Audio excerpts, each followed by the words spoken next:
What a cliffhanger. Yes. What a Yes. cliff. Like, that was just getting good. And then that stops. Oh, man, what an episode. What an episode. Andre says, for the people who haven't read the book, the fun that's going to be had in the next. Oh. She knows. Oh, I have read the book. I am ready for what is coming. I am so ready.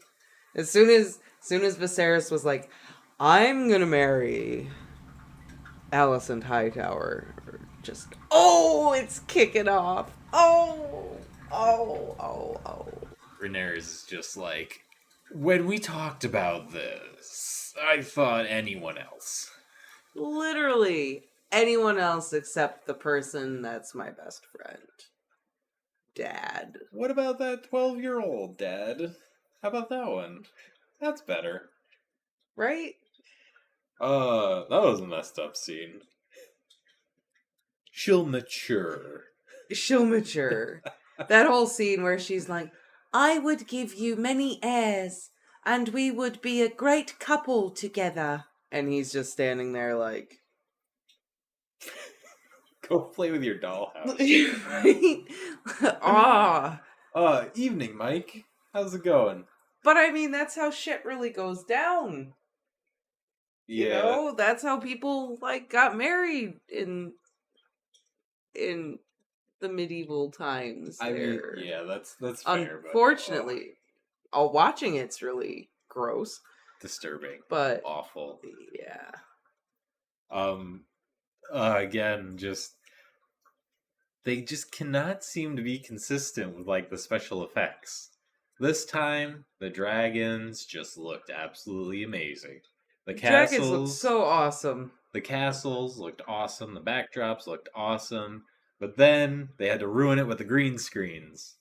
Yeah, the green screens were pretty bad. This is like a nitpick I'm going to have every time, because there were a couple seasons there in Game of Thrones where the CGI was just spot on.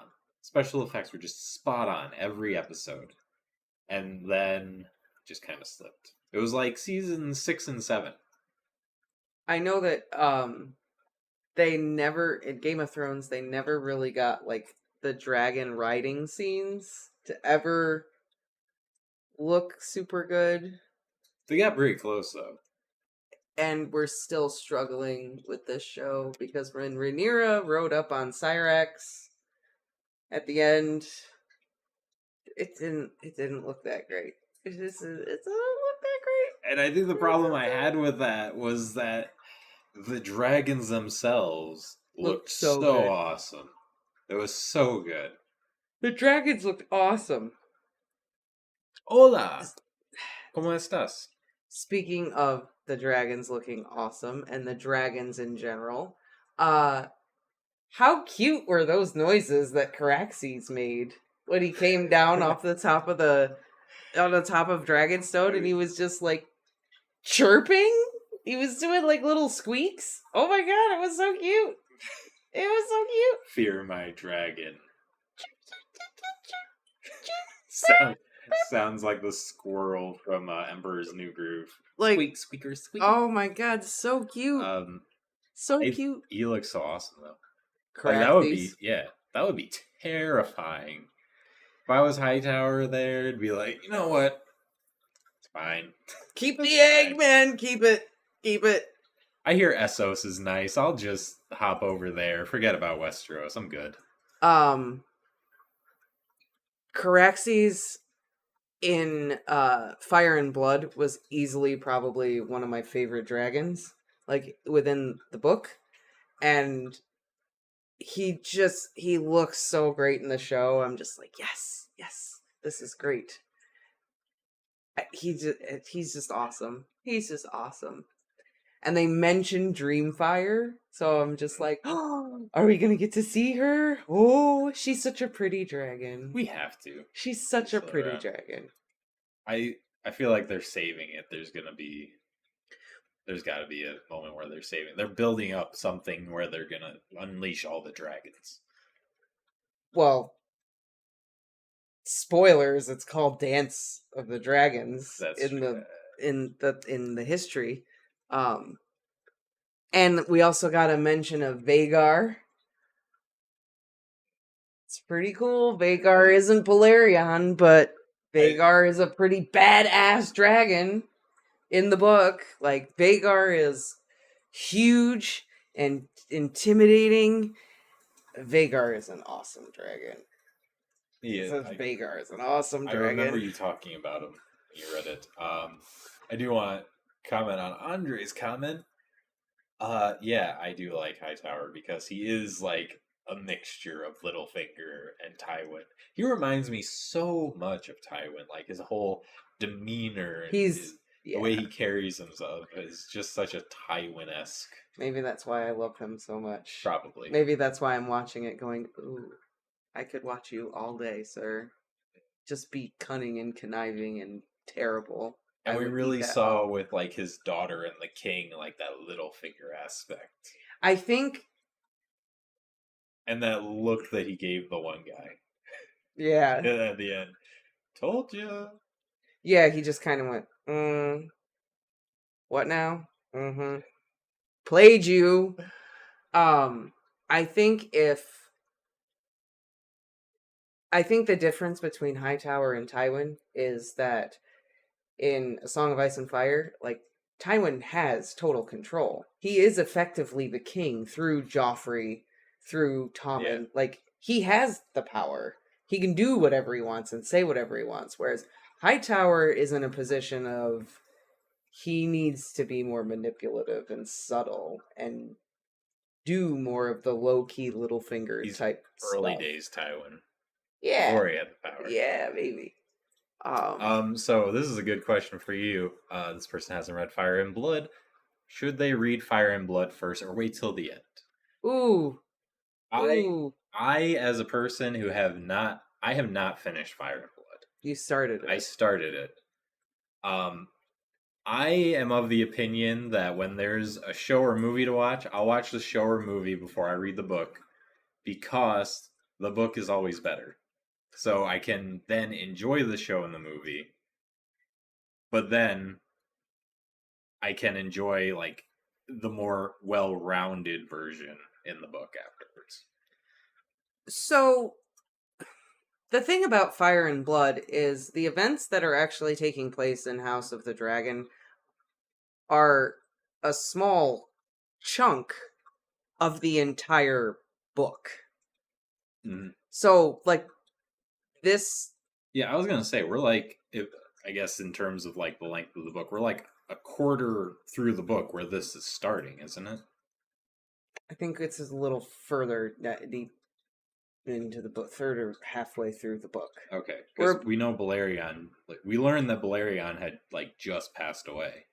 Because this king has ridden Balerion. Viserys is the last rider of Balerion. Mm-hmm. So,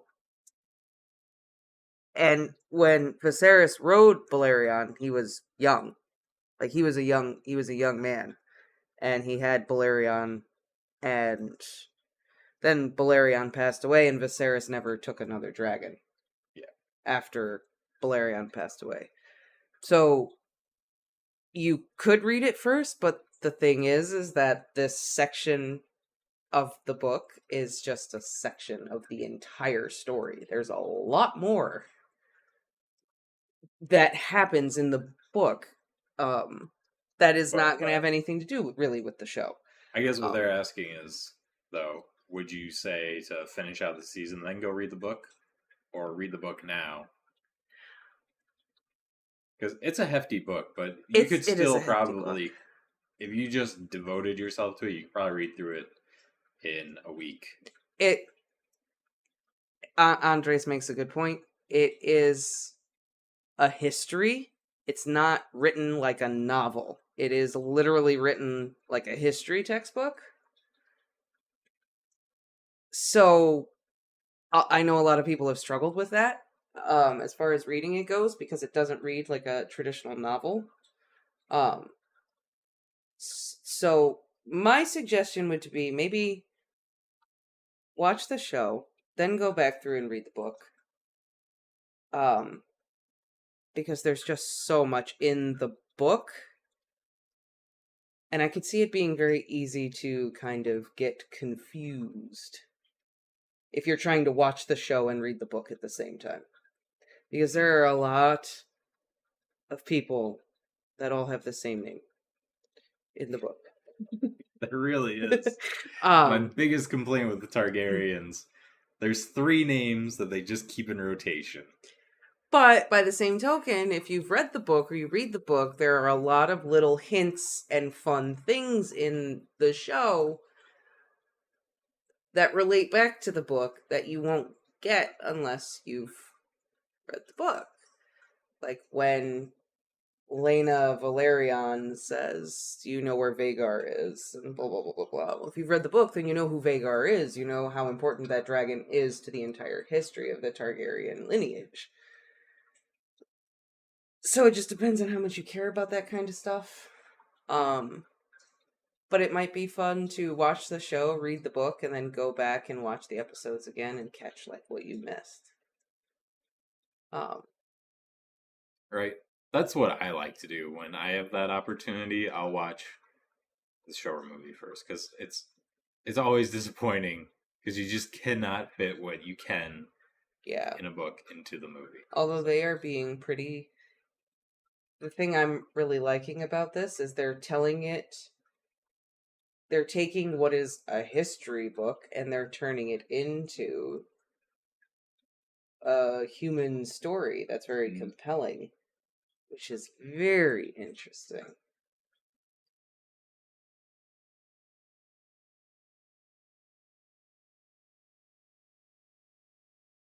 Right. First, then listen to the book, and I found it super interesting to listen to all the It differences. is, and especially Game of Thrones, because once you hit book 3, well, halfway through book 3, it's basically a new story. Yeah, Game of Thrones is definitely one of characters, those. But way different things are happening. Yeah, it's definitely one of those. On topic, this episode, I had my criticisms about the first one. I was kind of like, yeah, okay, it gave us a lot of that Game of Thrones feel. It was kind of cool, but all right, let's see if they can keep it going. And then this episode, now I'm hyped. Last one, it was just kind of meh. Well, we had to lay it all out there, set the scene. Yeah, like the Davy Jones guy, the crab guy, feeding all the Westerosi sailors to the crab. Yeah. Some Euron Greyjoy shit right there. Right, and what's with like the mask he's wearing? It's giving me heavy Euron Greyjoy vibes. I'm like, oh, this guy. Was this in Fire and Blood? The whole thing with the triarchy and the battles with the stepstones and all that is in there. Because I'll admit, with the whole like crab guy, I wasn't so sure how I felt about it. I was like, oh, another reason to just put some more gore in. It's gonna, be no point when it opens up with just the crab picking at the guy's feet. But that was I'm really interested in this character. The crab guy? Yeah. I think the crab guy is very interesting. I don't remember him from Fire and Blood. I remember the whole conflict with the Free Cities and Corlys Velaryon and the political aspect to all that. I don't specifically remember the crab guy. I feel like that should be something I would remember. Well, what was his name again? His actual name, I'm just calling him Crab Guy. They called him Crab Eater, didn't they? Or Crab Feeder. Crab Feeder, yeah. Yeah, that's what they were calling him. There was some... Crab Man, I just think of My Name is Earl. You've got to bring Corlys and Daemon together, right? Yeah. Find common cause, because Otto Hightower just screwed everyone. Big time. Yeah. He just gave the middle finger to everybody. Oh my god, I love the bridge scene with Damien too. Because he's just there like saying, oh yeah, she's with my child, we're to be married. Yeah. And she's just there like, excuse me? What? And then just walks away. Since when? And she just leaves.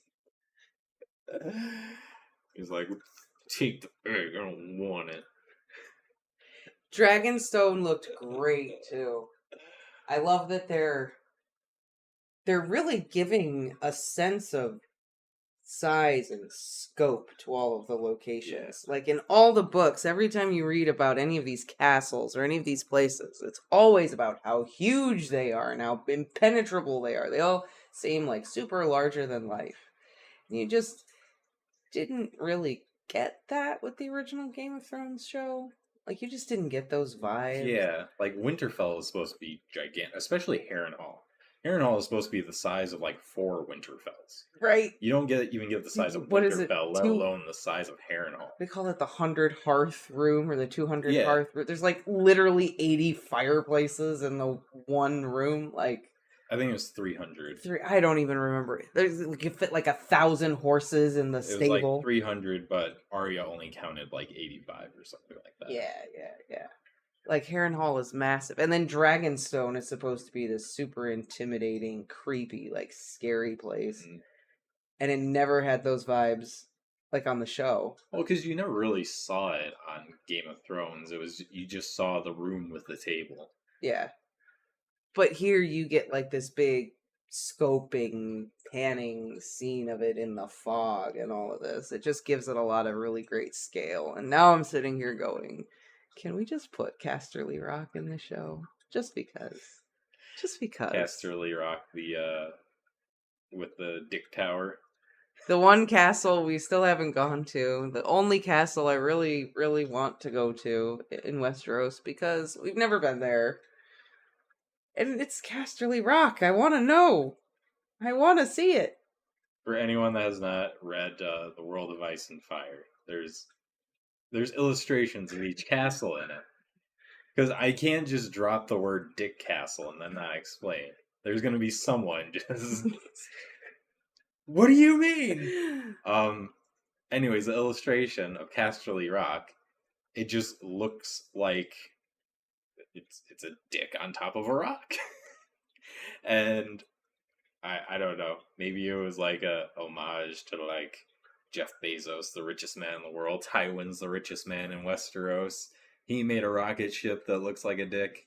Tywin built a castle that looks like a dick. But Tywin didn't build a castle. Tywin's great-great-great-grandfather built the castle that looks like a dick. I don't know. I'm just saying, Tywin didn't build the castle. But it would be interesting to see it in like whatever Lannister is running the show, the Dick Tower now. I feel like I should know, but I don't remember which Lannister would potentially be living at Casterly Rock at this particular moment in time. That's true, Andre. I think they're going... After this episode, I do have some high hopes, because they do have that wiggle room. You know, the story really isn't written. They just have very specific, like, dates and events that they have to hit. Yeah. But everything in between that, they can kind of, get a little creative with and how they get there. The fun part about it is, even when you're reading Fire and Blood, everyone is an unreliable narrator, because you're getting these accounts from all these people who lived and worked with the Targaryens. So everybody's got personal biases about what happened and who said what and this and that. So you've got this history compiled by this group of people who maybe someone said, oh, Rhaenyra was like the best girl ever, because maybe she was her maidservant, and then someone else was like, oh my god, I hated Rhaenyra, she said this, she did this, because like they hated her. But maybe that didn't really happen. Yeah, because she was the cook and she had to have the crust cut off of all of her sandwiches or something. Right. So you have the unreliable narrator telling this history of these kings and queens. Mushroom. Yeah, Mushroom is the dude. Mushroom. Oh, by the way, hi Kayla, and no worries. Glad you could get a break. I wish it was more than 5 minutes. Yeah, right? I know. Thanks for popping in anyway. But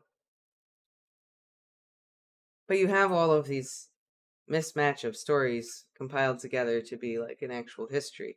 So when someone says, like in passing, oh yeah, this dude, the crab feeder, blah, blah, blah, blah, blah, well, the show could kind of take it and elaborate on it a little bit.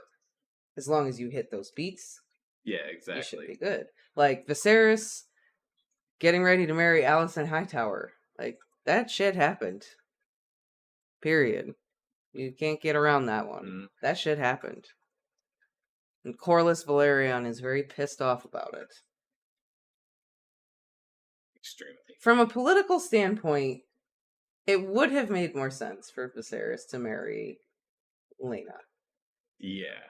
It would have been a lot more gross, but it would have made more political sense.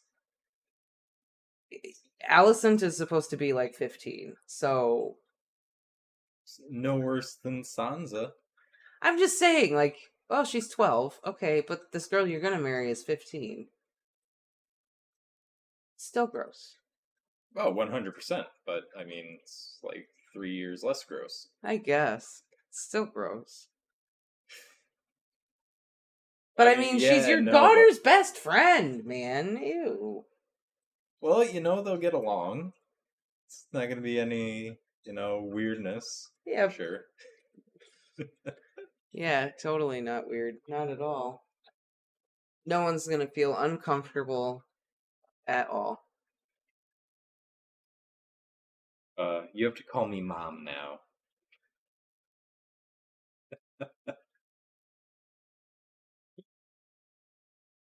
And then on top of that, then you have drama with Damon's mistress. She's like not feeling what's happening right now. Yeah, what is going on with that? Like, is that an actual thing? Is he just using her? Or does he actually kind of like her? No, he does love her. Okay. Like he does.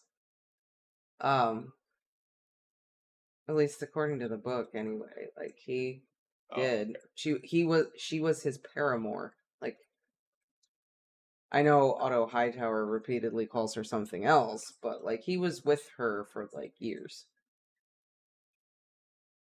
Oh, okay. But she's not feeling this. It's freaking her out. Not at all. She's getting scared.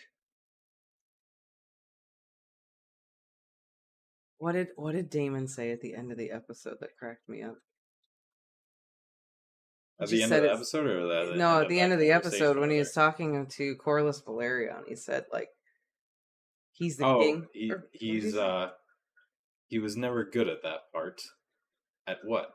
Being a king. Being a king. Yeah, I love that. It's great. It's so funny. Assassin. He's so blunt. Damon definitely has grown. I like him as a character. Oh, he's competing with top 2 favorite characters right now. So I got 2. They're just kind of going like this with each other right now. Hightower and him. Yeah. They're just like this. Okay, I lied. Caraxes is up there too, or number 3. Oh, okay. So I already talked about this during the episode. My other problem with the show, and it isn't really as nitpicky as the whole CGI stuff. That's whatever. It happens in every show. Ever. Yeah, yeah. Why can't their eyes be violet? What is so hard about putting in colored contacts? It's one of those small details, but it makes a huge difference, and it's like not that hard. Wasn't there a reason why they didn't give them to Emilia Clarke? I thought like she had a reaction or something like that to the contact. Did she have a reaction to him, or were they not showing up on film? Maybe, I don't know. I know there was a reason why they. I was gonna say you can put them in post processing, but see how well that does with green screen. Eyes are gonna be like floating and not lining up. That's what they did with the. That's what they did with the Dune miniseries. They put the blue on after, like post process. Yeah, so there's scenes where like their eyes are dead on blue, but then there's other scenes where they turn their heads and like the blue is just gone, or it's like over here a little bit. It's not centered. So I've seen how that goes. I don't recommend it. Doctor Who is a Targaryen? Yeah, because Matt Smith played Doctor Who. Oh, he plays. Yeah, he plays Damon. He played Doctor Who for a while. I feel ashamed I never watched Doctor Who. I'm I sorry. feel like I never watched Doctor Who, and there's so I much thought of you it. did. I've seen like an episode or two here and there. And now there's so much of it, and there's such a following that I don't know if I can dive into It's that like trying fully. to catch up to the Marvel universe if you didn't start watching it as they came out. Like, clear your 2 week schedule because all you're doing is watching movies. And plus, some people like they're who's your favorite doctor and who's your favorite whatever assistant or he always has a girl companion that he travels along with, and there's like a bunch of different ones. And I don't know. I don't know. There's so much of it. I 100% agree. I can't say that Doctor Who isn't good. It's just I feel like there's always a bunch of shows I want to watch, and I don't know. It's There's just no never. time to watch them all. Yeah, and Doctor Who is like an undertaking because it is so good. It's just one of those shows where I want to give it the time it deserves. But maybe I should just bite the bullet and like throw it on and just watch it, even if I can't give it the attention it deserves. I mean, I watched a couple of episodes here and there, like random ones with different doctors. And like the one I watched was really, really good that I really liked. But Isn't there like 20 seasons? it's ridiculous. Well, the show started in Like like it's the gotta be good. 70s. Yeah. So it's just, there's so much. And sometimes Doctor Who fans are a little bit much. I'm just saying. Well, there's a lot to the show. That's one of the things. Like, I don't know. I can see there's just so many episodes. So much has happened. What are they called? Whovians, I think they call themselves. I think that's the Dr. Seuss thing. I think they call themselves Whovians. Whovians. I think so. I just, sometimes they're just, nothing against them. They're just a little bit much sometimes. I wonder if that's gonna be us when it comes to Game of Thrones in like 20 years. Are they gonna keep doing like this show's gonna succeed? So then they're gonna do. They're talking about doing a Jon Snow spinoff, and I'll say it again. I don't care. I want my Arya spinoff. I want to be like an Arya Monster of the Week style, her traveling west and show us um, a Shy by the Shadow and all the crazy stuff that happens over there. That just sounds like But The Witcher set in the world of A Song of Ice and Fire. you say that like it's a bad thing. I don't know. I just the way that Arya's story ended for me and all that stuff just left such a bad taste in my mouth that I'm like, I don't care about Arya, the super ninja, unkillable. No, I don't know. But I want to not see to all the get stuff. not to get too far away from the point of the show, but it might be in 20 years that there's going to be so much Game of Thrones, so much A Song of Ice and Fire. We are going to be like that. We're going to be talking about stuff that happened in like season 1 of the books, and people are like, "Oh my god, I can't go back all that way and find it out." It's going to be like 1,000 episodes. That's true. It could happen. It could happen. We could be at the beginnings of the George R. R. Martin precipice of mountains of content. Yes, And then we could be those people. of TV content, definitely not literary content. No, because that's I just saw Andres. I want George R. R. Martin to stop working on TV and focus on books. Um, I kind of agree, but this is my opinion at this point. I'm like over it because I think that there is nothing Martin can do with the books that is going to please anyone at this point. Maybe please you, but it's not going to surprise you. It's not going to blow you away because he has given too much time to the people. Literally millions of people have just been theorizing for the past decade on about what what's could going to possibly happen. happen. I guarantee you have probably read something that is twice as good as anything Martin will come if you read through any of the theories. I would still read it and enjoy it anyway. Oh, I'm calling out of work and I'm reading Winds of Winter as soon as it comes out. Right. Doesn't matter. They drop it tomorrow. I'm calling in. Yeah, I need the next 2 days off.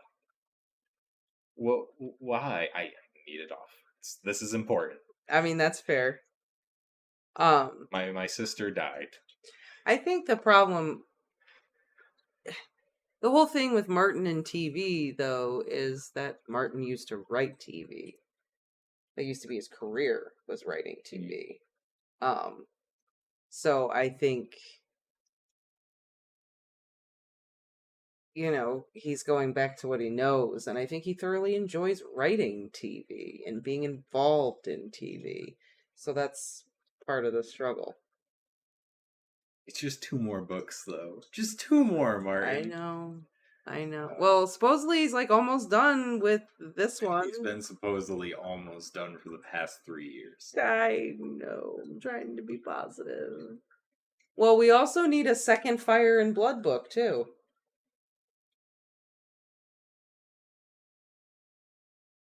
I 100% agree, Andre. I think his ending. I think everyone. I know I've said it at some point on this channel. Multiple times. I think everyone ends up where they're supposed to. But I think the journeys are going to differ a lot. Like, Bran is going to be the king of Westeros. Yeah. Guarantee that. Dany's probably going to die. Jon's probably going to kill her. Arya is going to sail west. Sansa is going to be queen of Winterfell. Yada, yada. Yep. But I think how they get there is going to be vastly different. I see Jon killing Dany, but Jon killing Dany in the sense of like he has to maybe sacrifice her. I'd like to in an Azor Ahai type of situation. I'll also just tack on. I wasn't mad where anyone ended up. Me either. I didn't hate Bran being king of Westeros. I actually thought that makes sense. Yeah. Like that made sense to me. Jon going saying fuck this and just going back up north with his good boy. That checked out. Yeah. That made sense to me. Dany going crazy, burning King's Landing. I don't know about that. That's true. Martin did push, and HBO basically said, like, we're gonna write you a blank check. Take as much time as you need to tell this story. Yep. And D&D said, yeah, no, we're good. We're gonna go do Star Wars. And then they get kicked off because they botched the Game of Thrones so bad. Game of Thrones so bad. But we are off target. We have our off target right now. Off Targaryen target right now. Hey, at least we're still in Westeros. All right, fair enough. Fair enough. We haven't gone way off. We're talking about the bad because so far, this story seems like it's going to revitalize the franchise, which they need. They really do. I love all the little political moving parts. It feels like Game of Thrones again, where you've got one subplot over here and then another one over here, and you've got political scheming and this and that. And I loved Rhaenys and Rhaenyra having the conversation where she's trying to tell her, like, look, you're the heir right now, but just brace yourself. Yeah. He's going to get married. He's going to have a boy, and you're going to get kicked to the curb. Like, she's trying to be realistic with her, and there is just a lot of hammering home about gender restrictions. Mm-hmm. And how... Which has always been, like, a big theme in A Song of Ice and Fire books. Yeah. But I think it's really being pushed with this, which I think is important given what happens later on in the story. I think it's super important that they're just pushing this gender role of men have all the power, women don't, and they're basically moved around the chessboard at the whim of the men. Like, Alicent Hightower does not like Viserys. She bites her nails around him all the time, and she's just like the actress does it so well. She's just like a stiff board the whole time, super nervous. Like, here, I had the stonemasons fix your dragon for you. Please hate it and send me away. I hope you throw it at me and give me a black eye and you hate me forever. Here you go. Oh no, you like it. And he's just like, oh, this is the most thoughtful thing ever, blah, blah, blah. And she's like, I'm going to go back to my room and vomit because this is going well. I know, it's... She plays it really well, though. She's a great actress. Yeah. And Rhaenyra is a great actress. I love all the, like, old Valyrian conversations. I know. I love that they brought the language guy back. It feels very... It inspires me to go learn Old Valyrian. Right? That's actually a language you can learn on Duolingo. So. Just like Dothraki. Yeah. But I like that that we have all these scenes where like Daemon and Rhaenyra are speaking it with each other and all that. It feels very vintage Game of Thrones. Yeah. Remember when they spoke Dothraki all the time? Good times. Good times.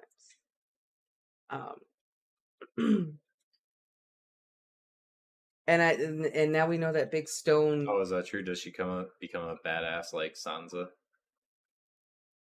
Who? Hightower's daughter. I'm assuming. Oh, Alicent? Yeah. Oh. Yeah. She's... The only difference is I don't hate Alicent right now.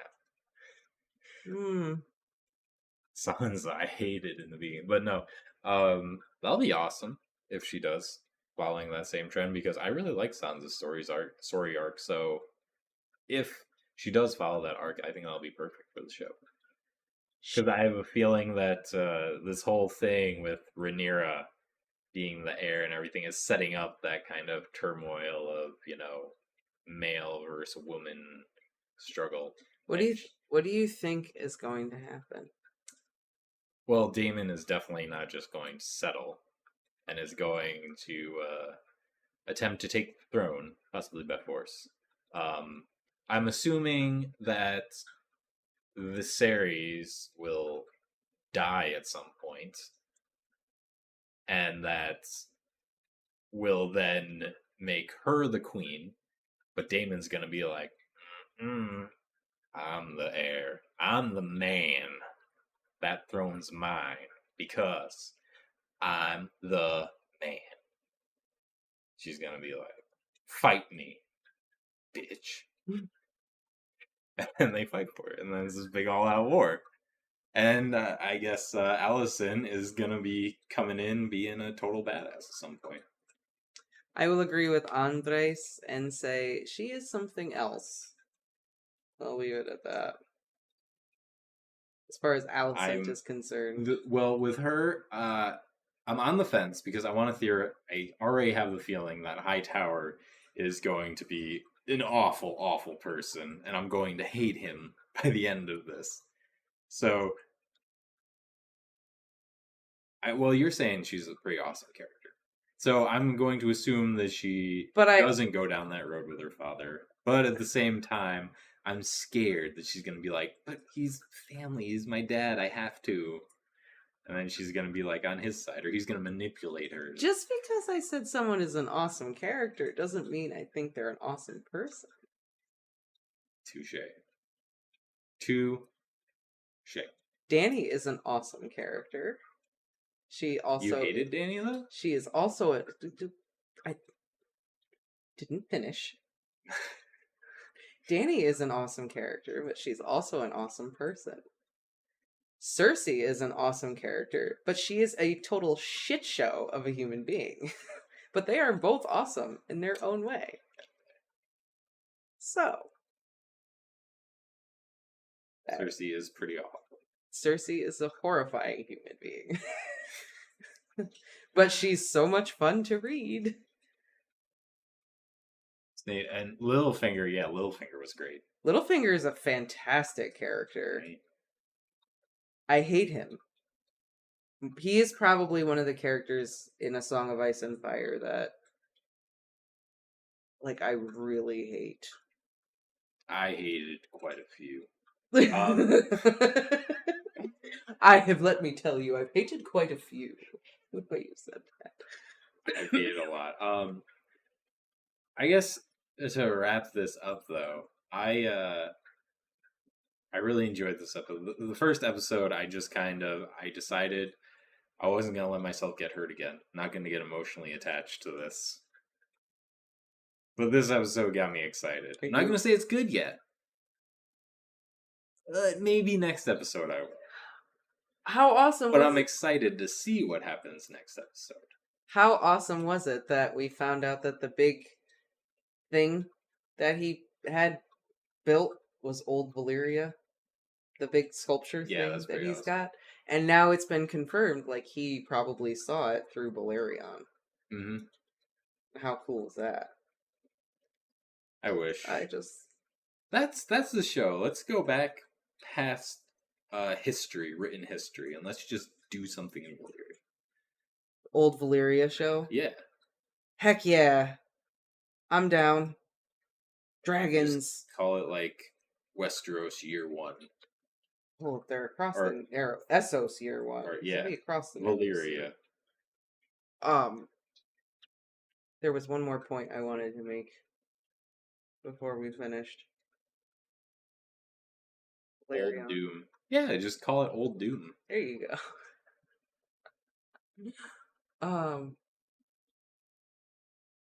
Was it about dragon? That was another thing in A History of Westeros. They have that illustration of Valyria. Oh. And it looks so amazing. I love it. It was one of my favorite illustrations because it's like this hodgepodge of fantasy and almost sci-fi. Oh, I know what illustration you're talking about. Yeah. Because you have like all this magical stuff within it. But it does have like this futuristic sci-fi kind of vibe to it too. Yeah, okay. I know what you're talking about. Yeah. It was probably my favorite illustration from that book. I also just want to throw it out there real quick that just all of the acting is just so good. Yeah, I got to give it up to the casting director for this show. Heck yeah, everyone's so good. Everything. The guy that plays Viserys, like, having read Fire and Blood, reading Viserys, he just sounds like this weak-ass loser dude. Just like, you're reading about him and you're like, oh, he rode Balerion? That's cool. Oh my god. But he sucks. This dude just sucks. No wonder Daemon was like sitting here going, I should be the king. This guy sucks. Then you're watching the show and you're just like, damn. This guy sucks. This guy sucks, but I also kind of care about him because he's a human being and you just feel bad for the guy. You feel bad for him. It's terrible. He's getting manipulated every 5 seconds. He's sad because his wife is dead. He doesn't know how to be a dad and decides that the right way to be a dad is to marry his daughter's best friend. That was a stupid decision. Yeah. Yeah, he took getting to know your children's friends a little bit the wrong way. Yeah. I mean, I guess you could say Hightower's manipulating the situation, but you also have to wonder, is Hightower and the Maesters in it together? Oh, now we're getting deep conspiracy theory. Well, he is the Lord of Old Town. Who hangs out in Old Town? Well, the Maesters. Yeah, I'm just saying.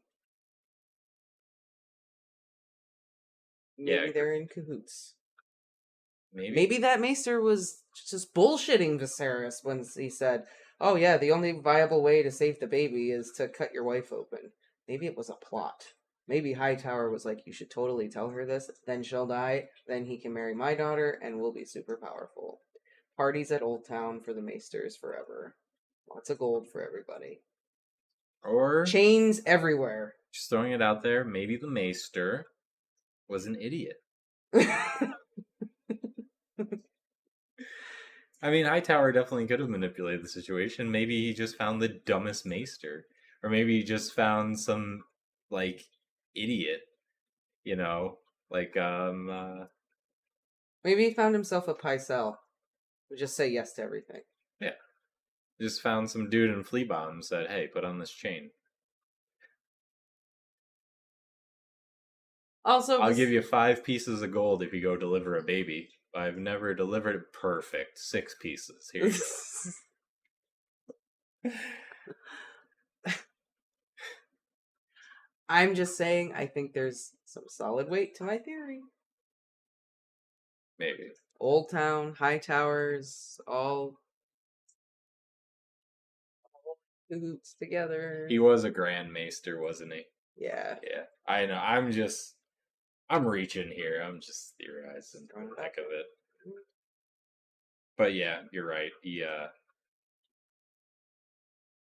That's a bit too far. Would be funny, but Martin doesn't like to be that funny. No. He puts humor here and there, but He we does. got to get through a couple massacres and castrations. Yeah. Maybe a few beheadings before we get to get a laugh. Anything funny. Waiting to see if they have a Tyrion character. Mushroom. No, I'm just kidding. I'm trying to think. That is one thing. I hope they add that in. We meet someone. We need that like witty comic relief every now and then. I'm trying to think if there is anyone with some. We're kind of getting that a little bit with Daemon, because he's so sassy. Yeah. I'm trying to think if I remember anyone who's just got like the Tyrion factor, but no one comes to mind off the top of my head.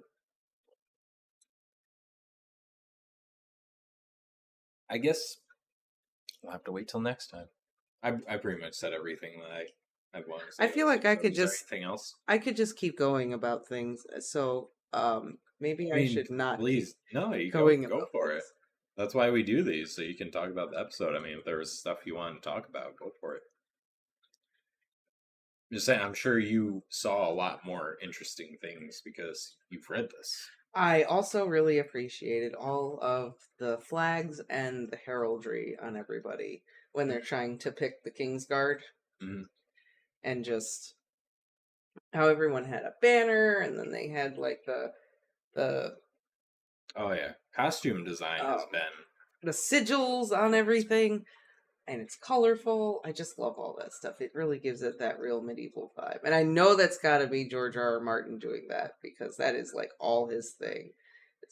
You read the books, and you've got Lemon Brax with his unicorn horn helm and purple plumes and all this like ridiculous shit, but we actually get to see it in the show. It's the nice. only thing Martin describes in more detail than the attire of everyone is the food. It's the food. I will never forget there was an entire page at that banquet with Bran of just him describing what they are eating. Every bit of food in that table. And all the grease running down chins. That man was hungry when he was writing.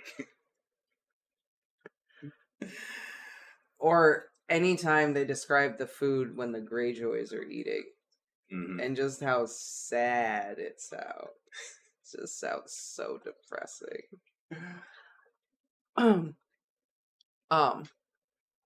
Also, just throwing it out there, we got an intro this time.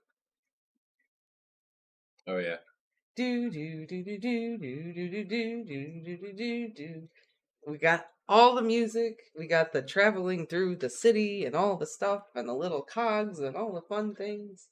Got to. It was good to see it. We had the cold open of the last episode, and it was like, hey, excuse me, are we not getting? I still thought we had the intro. I thought we just skipped it because we were running late and wanted to. Okay. According to the book, this was supposed to be the most lavish time in Westeros. Yeah, wasn't this like... This is the height of Targaryen power. Yeah. They've got 15 dragons, they've got tons of money, Corlys Velaryon rules the sea, like, everything's going good. which is why it all should Only downhill from here. right. Because King Jaehaerys ruled for like 60 years or something with his sister wife, Alysanne. Which is honestly insane considering how the kings and queens just come and go. He's called the Old King for that reason, because he lived so long. And they had like 13 children, but like half of them died. But I wonder if everyone was just like, nah, I couldn't do a better job than him. I'm not gonna even try to usurp him. Or if like people just kept trying to kill him, but the man was just too good at stopping him. he built Westeros up to be like this superpower. But with his heir and all of that is where the destabilization comes. His inability to just make a decision and call that big council and all of that is the seeds to what we see with House of the Dragon, what's happening now. But Okay. he is considered like the greatest Targaryen king for many reasons, because he like took his dragon and visited the Starks, which everyone thought was very nice. I remember reading that because I read about him. I'm pretty sure I like stopped right at the beginning of Fire and Blood when I was reading Fire and Blood, or not right at the beginning of House of the Dragon. Got ya. When I was reading Fire and Blood, because I do remember reading about Jaehaerys. Yeah, he was a solid good king. Yeah, he did lots of good stuff, the best king, except stabilize the succession. That was it. Yeah. The crazy thing about Jaehaerys is he married Alysanne, his sister, and they were like genuinely in love with each other, which is just very strange to me. They were brother and sister. But I mean, they were in love with each other. But it was also just like, that's not weird to them because that's just what they do. You know? I guess. You know, it's weird to us in this society today because, well, we know of what would happen. It's just weird. It's disgusting in so many ways. I'm not going to get into, but apparently works out just fine here. I mean, kids are fine. They're having a good time. Yeah, but they weren't fine. So many of them died and had deformities, and the women were having dragon babies. But not the important ones.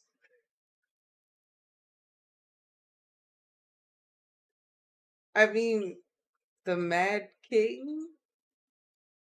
Okay, one important one.